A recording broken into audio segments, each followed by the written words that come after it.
The morning started quiet. The kind of quiet that tricks you into believing the world is still kind. A thin fog had rolled over the fields, soft as breath, and the air smelled of damp earth and old rain. I was carrying a basket of feed for my hens when I heard the sound. Faint, broken, like someone calling my name through a dream. At first, I thought it was the wind slipping through the trees. But then I heard it again, low, strained, and unmistakably human. My heart stuttered. I set the basket down and followed the sound across the yard, past the fence, toward the ditch that runs alongside the old county road. The fog thickened with every step, swallowing the world until all I could see was the outline of a body lying half buried in mud. For a moment, I couldn't breathe. The basket slipped from my hand, scattering corn across the wet grass. My knees gave out as I stumbled toward him. Daniel. My boy. My only child. His face was pale beneath the dirt, his shirt torn open, streaked with blood and rain. I pressed my trembling hands against his chest, searching for warmth, for life, for anything. Daniel. I screamed, but the sound cracked in my throat. His eyelids fluttered, just once, like a flicker of candlelight fighting the wind. When his lips moved, I leaned close, so close I could feel his cold breath against my cheek. It was, my wife. 6 words. That was all he managed before his head fell back against the mud. For a heartbeat, the world stopped. The rain, the birds, even my own breathing. Everything froze around those words. I stared at him, unable to believe what I'd heard. His wife. Clara, the woman he adored? The woman I'd welcomed into our family? No, no, no, I whispered, shaking his shoulders gently. Don't you dare leave me, Daniel. I pressed my ear against his chest. There, faint but steady, his heartbeat still fought. I fumbled for my phone, hands slick with rain and dirt, dialing for help while praying aloud like I used to when he was little and burning with fever. Please, I begged the operator. Please, my son's dying. The minutes before the ambulance arrived felt endless. I tried to lift his head onto my lap, shielding him from the drizzle with my shawl. His hair was matted with blood. Gasoline clung to his clothes, sharp and metallic, mixing with the smell of wet soil. I could hear my own pulse pounding in my ears, louder than the approaching sirens.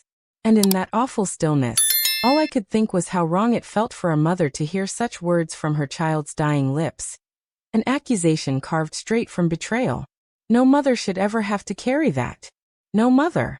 Before I continue, if you're new here and you love real stories that touch the heart, stories of family, love, and the truths we sometimes wish we didn't know, please take a moment to subscribe. It helps me keep sharing pieces of my life like this one. Now where was I? Yes, the moment they took him. The paramedics lifted Daniel onto a stretcher, their voices sharp and urgent. One of them looked at me and said he was still breathing but fading fast.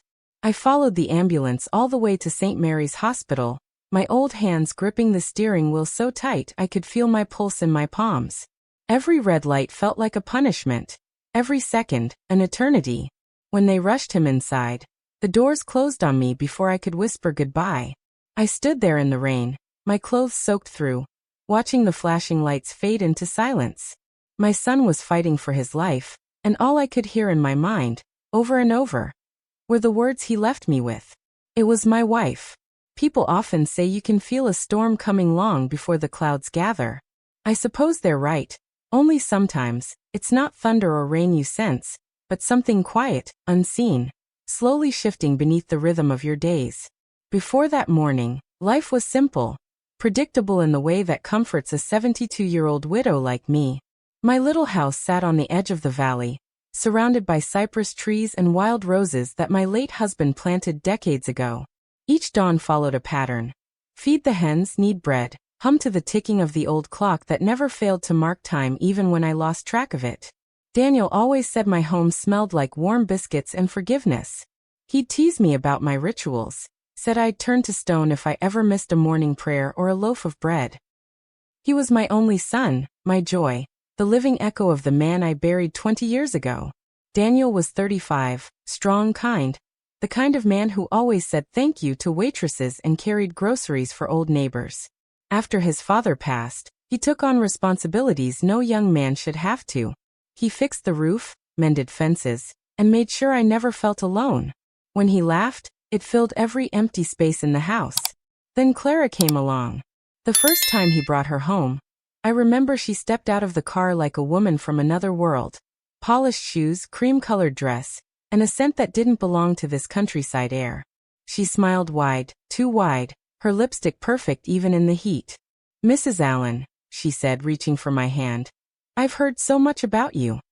Her fingers were soft, but her eyes didn't quite meet mine. They darted past me, over my porch, my curtains, the chipped photo frame hanging beside the door, as if she were memorizing the place rather than greeting its owner. Still, Daniel looked at her the way a man looks at sunrise after a long winter. He adored her from the start, and I told myself that was enough. Clara was polite, charming even, though she always seemed a little detached.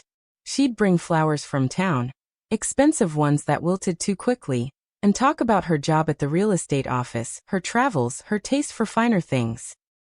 Daniel never seemed to notice the way she winced when I served simple food, or how her smile stiffened when he'd tell her stories about our small-town life. I told myself love would smooth the edges. It always does, at least for a while. They married in spring, a small ceremony under the pecan tree behind my house. Daniel couldn't stop smiling that day. He looked so much like his father standing there in his old navy suit. Clara looked radiant, and for a brief moment, I truly believed she loved him. When they exchanged vows, I saw tears in her eyes. I told myself those were real. After they moved into the house Daniel built down the road, our lives settled into a gentle rhythm. He'd call every evening just to ask how the hens were doing, or if I needed something from town. Sometimes Clara's voice would chime in the background, cheerful, almost rehearsed. Months passed like that, easy, ordinary. Then little things began to shift. Daniel stopped calling as often. When I did hear from him, he sounded tired, distracted.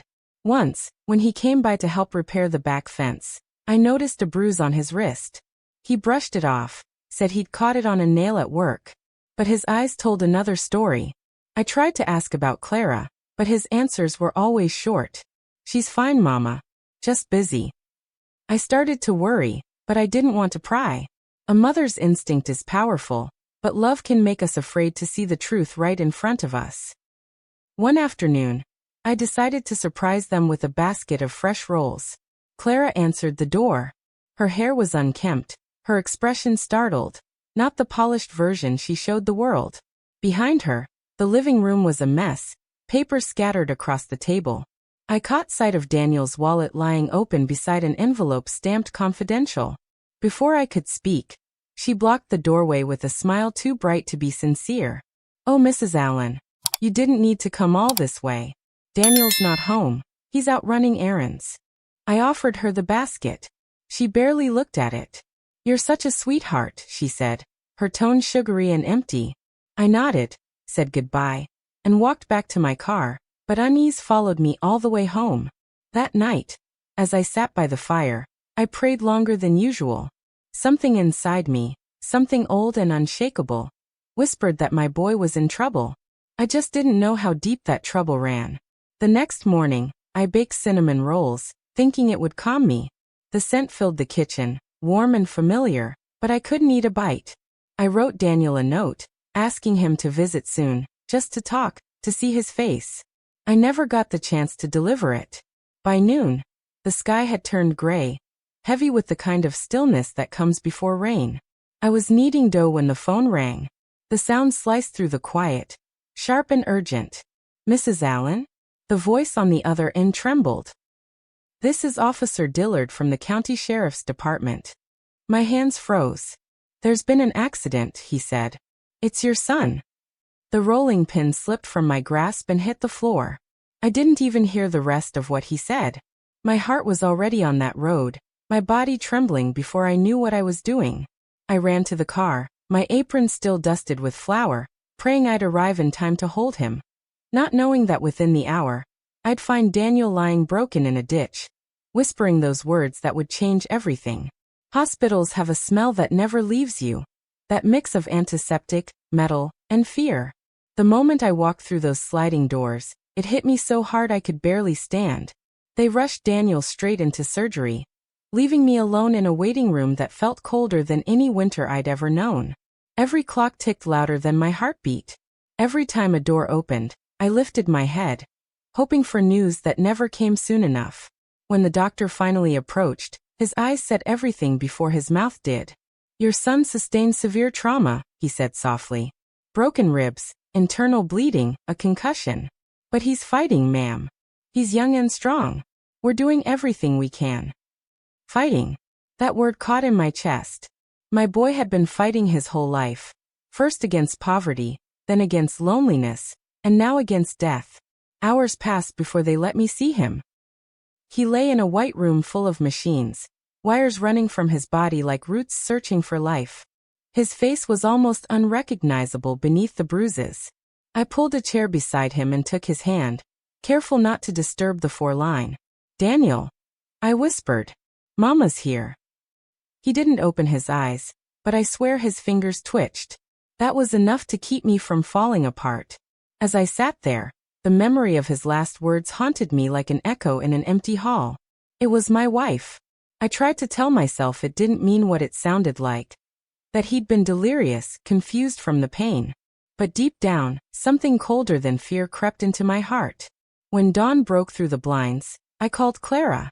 My voice was hoarse, trembling. She answered on the second ring, sounding drowsy. "Clara," I said. "It's Daniel. He's been in an accident." "What?" she gasped. "Oh my God. Is he alive?" I told her where to find us. She arrived 40 minutes later, her hair neatly brushed, her clothes too perfectly chosen for someone who claimed to have rushed from home. The moment she stepped into that room, I felt the air tighten. She put on a performance worthy of an actress. Tears that came too quickly, a trembling lip, the hand pressed dramatically over her heart. "Oh, Daniel," she cried, kissing his forehead. "What happened to you?" But her eyes never turned red, not once. And when I told her his injuries were no ordinary accident, she blinked, just once quickly, before forcing a smile. "You're overthinking things," she said gently. "He must have lost control on the highway. The roads are slippery this time of year." Maybe another mother would have believed her. I didn't. That night, after she left, I sat by Daniel's bedside and prayed. My mind replayed every uneasy moment I'd brushed aside. The bruise, the canceled dinners, the silence that had crept into his voice. Clara's sweetness had always felt painted on. Now, I feared the paint had started to crack. The next morning, Daniel stirred. His eyelids fluttered, and he whispered my name. I leaned close, heart pounding. "Mama." His voice was weak, rasping. "Don't trust her." Tears blurred my vision. "Who, son? Tell me." He swallowed hard. "Clara. It wasn't an accident." Before I could ask more, the monitor beeped wildly, and nurses rushed in, pushing me back. I waited in the hallway, shaking so badly I had to hold the wall to stand. When they stabilized him, the doctor warned me to let him rest. No more questions, no stress. But rest was the last thing my soul could do. I walked outside to clear my head. The parking lot was empty except for a woman standing by a black SUV, smoking. When she noticed me, she dropped the cigarette and slipped inside the car. The engine started, and she drove off fast, too fast for someone who'd just been loitering. I felt it then, that same invisible chill from the day of the accident. Someone didn't want the truth to come out. Later that evening, a nurse named Lila stopped me in the corridor.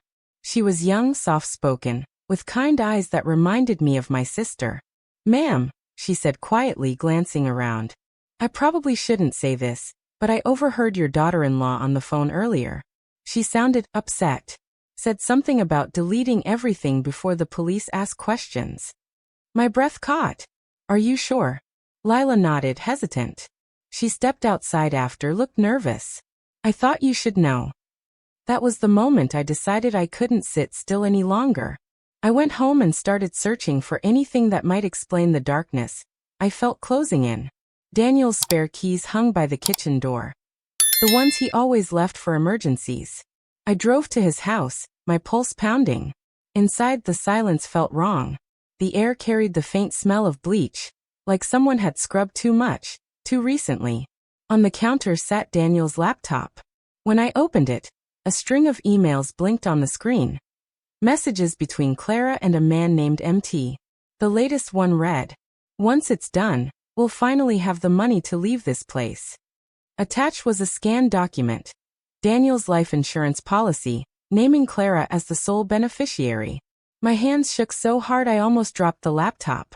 My son had trusted her with his heart, and she'd turned it into currency.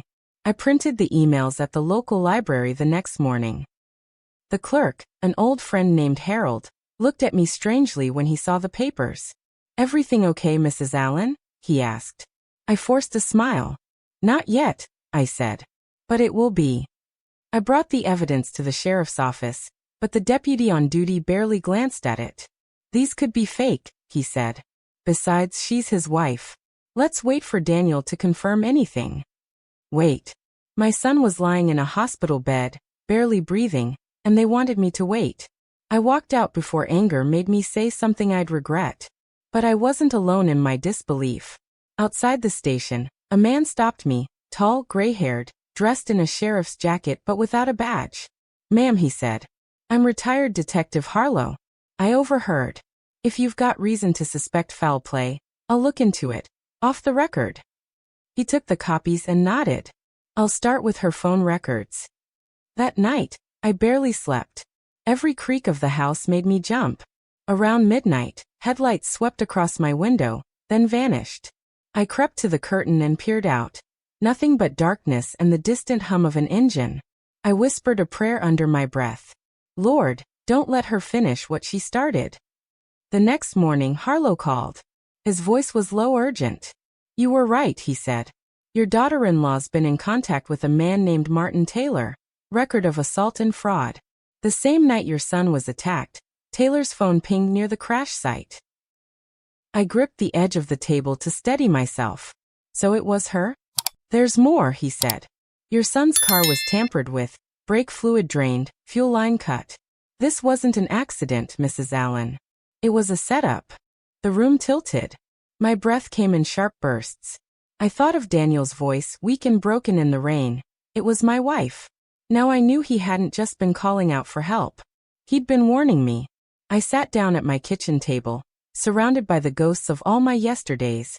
My husband's photo, Daniel's school trophies, the quiet hum of a clock that suddenly felt too loud. I knew what I had to do next. If the police wouldn't protect my son, then I would. No one hurts my family and walks away. I've learned that grief and anger are made of the same fire. One burns you from the inside. The other lights your path forward. That night, I decided I would not grieve in silence anymore. The next morning, I drove to the hospital before sunrise. Daniel was still unconscious, his skin pale under the fluorescent lights. I brushed his hair back, whispering a promise only he could hear. "I'll find out the truth, son. I'll make her answer for what she did." As I left his room, Nurse Lila stopped me again. "Mrs. Allen," she said quietly, glancing toward the hallway. "Your daughter-in-law came back late last night. She didn't go into your son's room, just stood outside crying. But she wasn't alone. A man was waiting for her in the parking lot.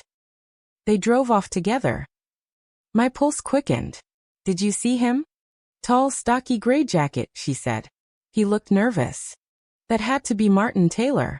I thanked her and stepped into the cool morning air.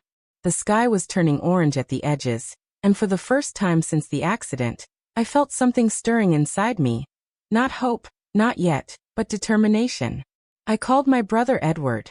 He was a retired police officer who'd spent most of his life chasing drunks and small-town thieves, but he'd always had a sharp sense for lies.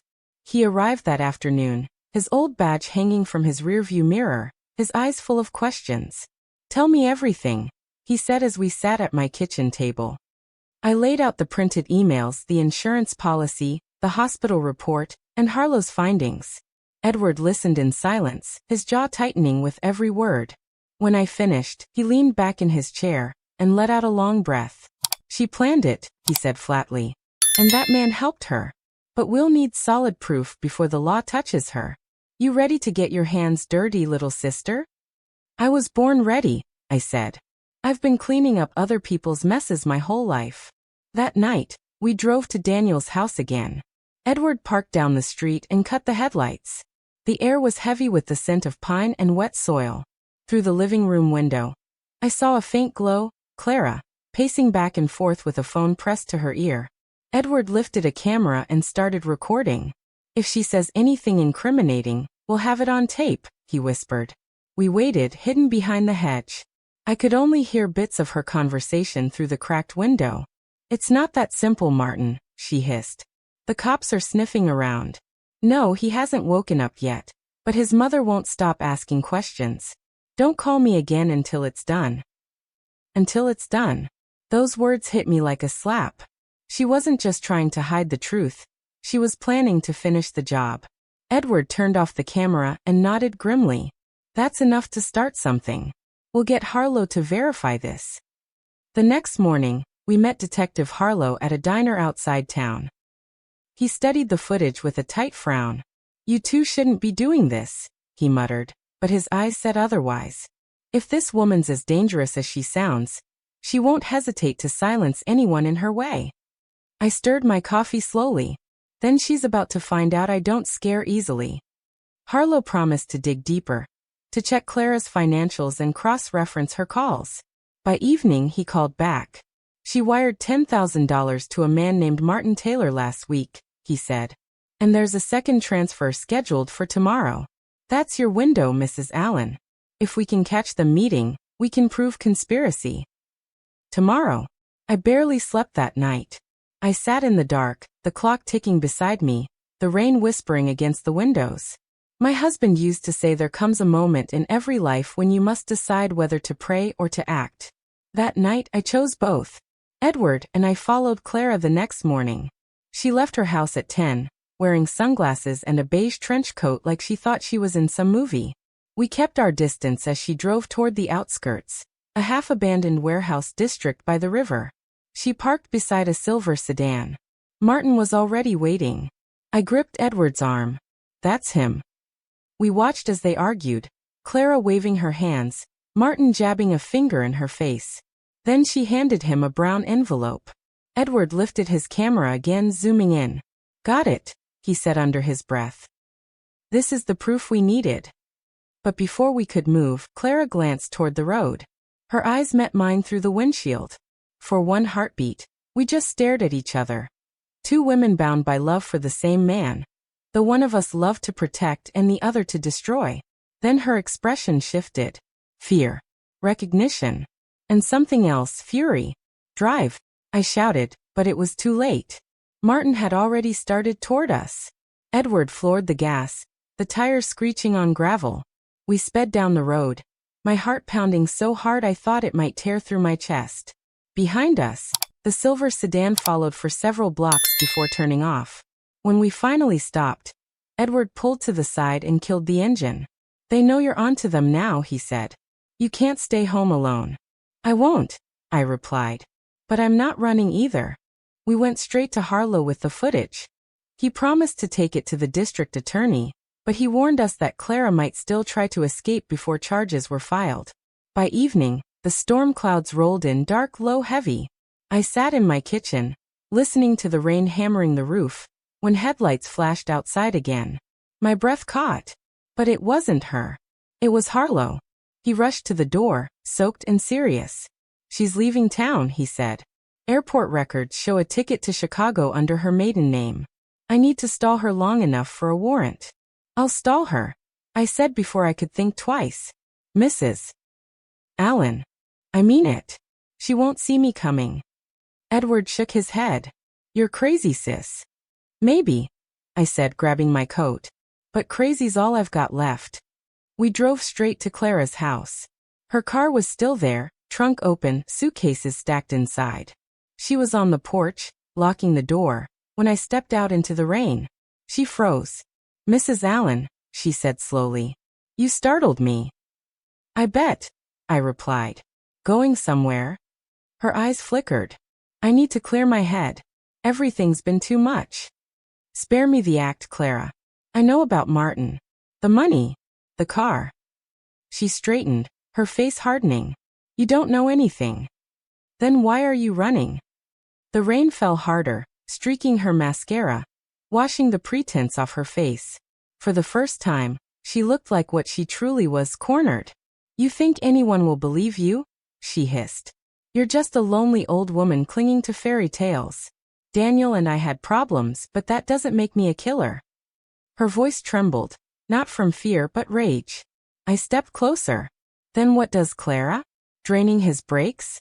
Paying another man to do your dirty work? Her lip curled. He wasn't supposed to die, she spat.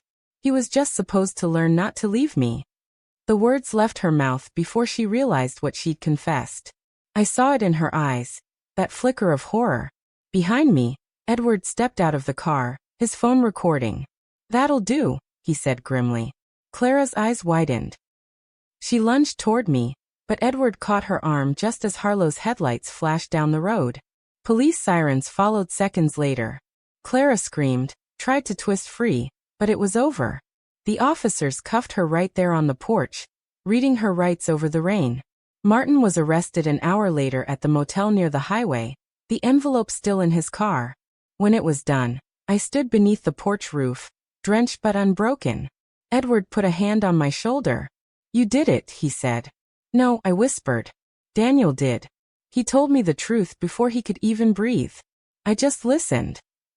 The next morning, I returned to the hospital. Daniel was awake, groggy but alive. When he saw me, tears filled his eyes. Mama. I'm here, sweetheart. Clara. She won't hurt anyone again, I said softly. He turned his head away, silent tears trailing down his bruised cheeks. I thought I could fix her, he murmured. I thought love could fix everything. I kissed his forehead. Love can heal, son, but it can't cure evil. As I sat beside him, the first sunlight broke through the rain clouds, spilling over the window and across his bed. For the first time in weeks, I let myself breathe. I'd found the truth, but truth always comes with a cost, and I was only beginning to feel the weight of it.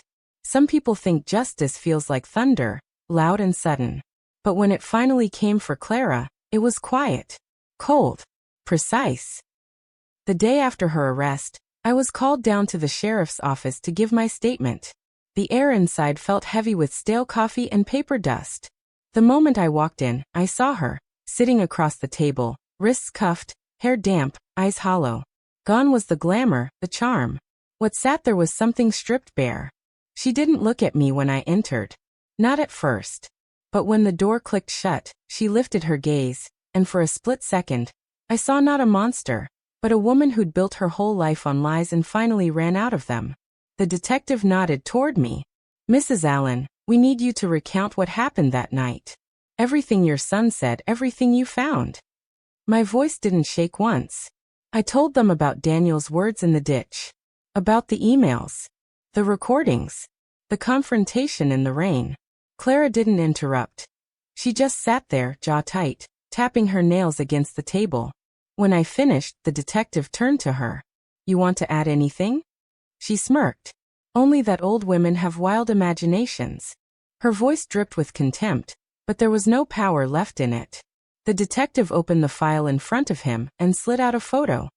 The one of her handing the envelope to Martin Taylor. Funny thing, he said. Imaginations don't usually come with time-stamped video. Her smirk vanished. He read aloud a portion of her phone transcripts. Messages arranging payments.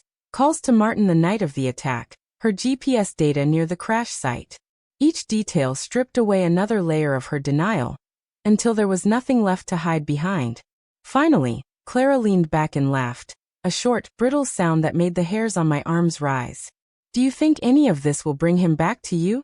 She said, turning her eyes on me. You'll still lose him. You'll lose everything. That's what you get for meddling in other people's lives. Her words hit me harder than I expected. For a heartbeat, I saw the truth in them. Not her truth, but mine. She was right about one thing. No matter what the court decided, I had already lost too much. The detective signaled to the deputy. Take her back. As they led her away, she twisted in her chair to look at me one last time. You think you've won, don't you? She hissed. You don't know what he kept from you. Her voice echoed down the hall as the door closed. Later that week, the trial began. Small-town courthouse, packed gallery, faces I'd known for decades all whispering the same name. The local papers called it the ditch case. Some came out of sympathy, others for spectacle. I ignored them all. I sat in the front row every day, hands folded in my lap, rosary hidden inside my pocket. Edward sat beside me, silent and steady as a wall. Daniel was still too weak to attend, but his words were read aloud by the prosecutor. It was my wife. The defense tried everything. Painted Clara as a desperate woman, manipulated by her lover, driven by fear of abandonment. But the evidence was too strong. Every lie unraveled under the weight of her own words. When the jury returned after only 3 hours of deliberation, the courtroom fell silent. Guilty, the foreman said. On all counts. Clara didn't cry. She just stared ahead, her eyes vacant, as if her mind had already left the room. I didn't feel triumph. Just relief, quiet, hollow, and heavy. Afterward, Harlow approached me outside the courthouse. You did good, he said softly. Not many people your age would have had the strength to fight this through. I smiled faintly. It wasn't strength, I said. It was love. Love that refused to die. He nodded. Either way, it made a difference. For the first time in months, I went home without fear. The air smelled cleaner, the night felt lighter. I poured myself a cup of tea and sat by the window where the moonlight touched the picture of Daniel as a boy, smiling, holding his father's hand. When Daniel finally came home from the hospital, he was still fragile, walking with a cane and moving slowly. But he was alive, and that was enough. He stood in the doorway, looking around the house as if seeing it for the first time. It feels smaller, he said quietly. No, I told him. You just grew. He smiled, but there was sadness in it. I don't know how to live with what happened, Mama. You don't live with it, I said. You live past it. That's how you heal.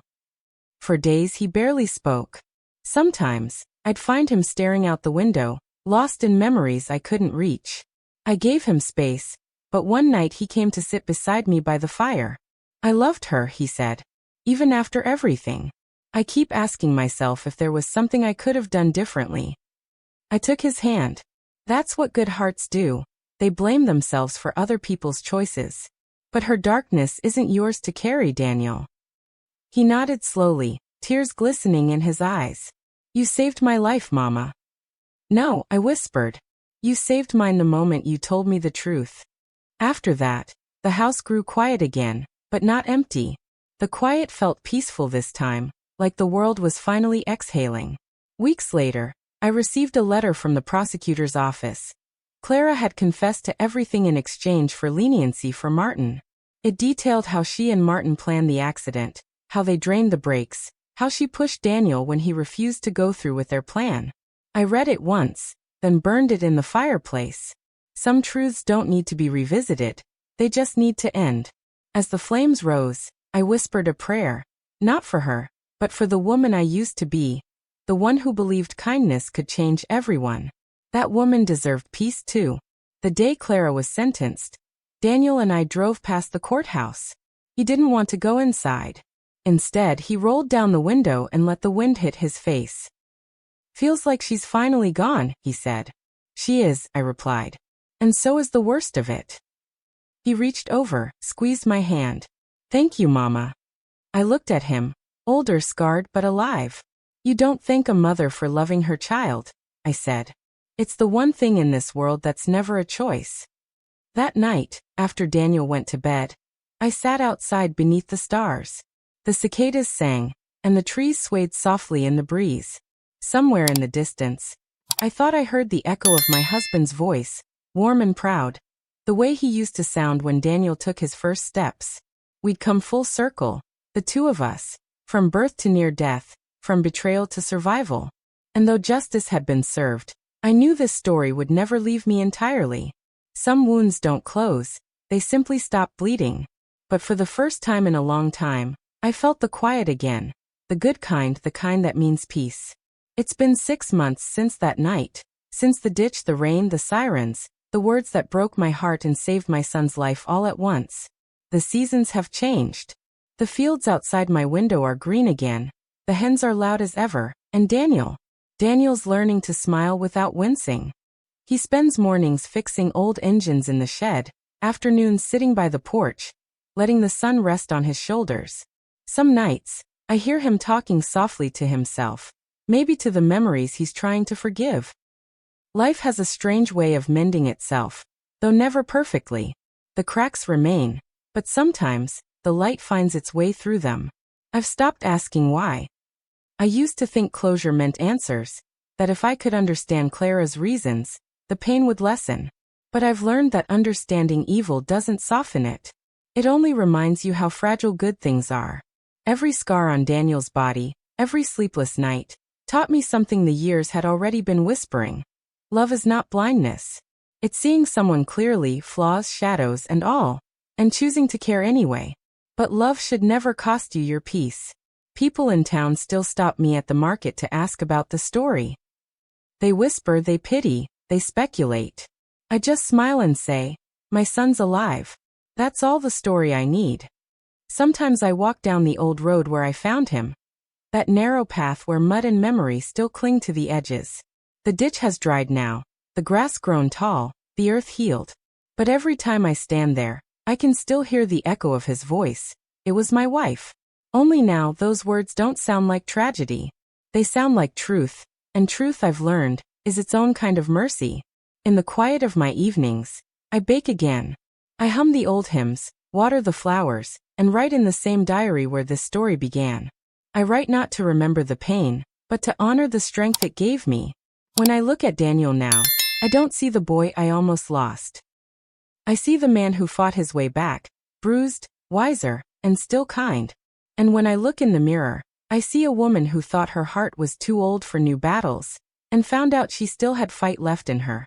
If you take anything from my story, let it be this. Evil may hide behind a familiar smile, but truth has a voice, and love, real love, will always find it. Thank you for listening. If stories like mine touch your heart, stories of survival, courage, and the quiet strength we sometimes forget we have, please take a moment to subscribe. It means more than you know, and it helps me keep sharing life lessons that remind us all what it means to be human. The night is quiet again now. Somewhere out there, the wind carries a gentler song, and for the first time in a long, long while, I am at peace.